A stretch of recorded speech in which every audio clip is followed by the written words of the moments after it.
Har kimning ham sochlariga oq tushsin, ajin tushsin, yuzlariga dog' tushsin. Har kimning ham sochlariga oq tushsin, ajin tushsin, yuzlariga dog' tushsin. Har kimning ham quvvat ketib belidan, qo'llariga sabr tayoq tushsin.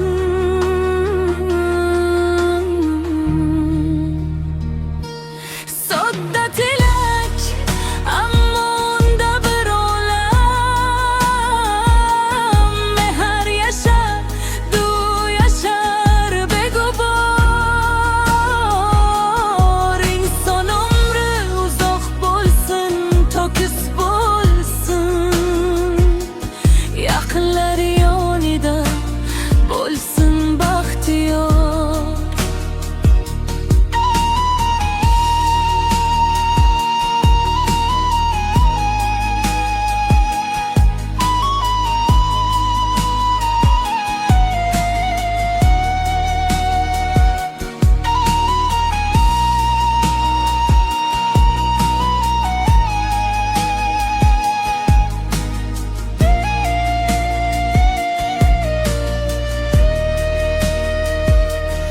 İmanı saf, yüzge kirib yorug' yuz, to'ylar ko'rib yelkasidan tok tushsin. Har bir kuni farzandlari baxtidan, ko'ngliga ming quvonchlar yog'ilsin.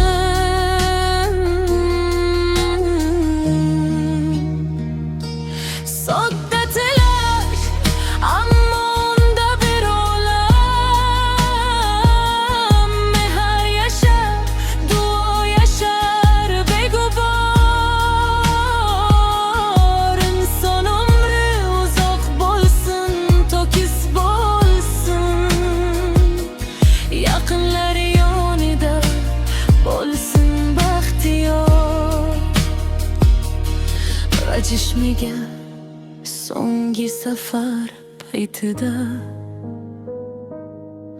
o'z bolasin qo'lidan tuproq tushsin. Shu tilakning o'zi yetar insonga, umri mehr duolarla to'lsin.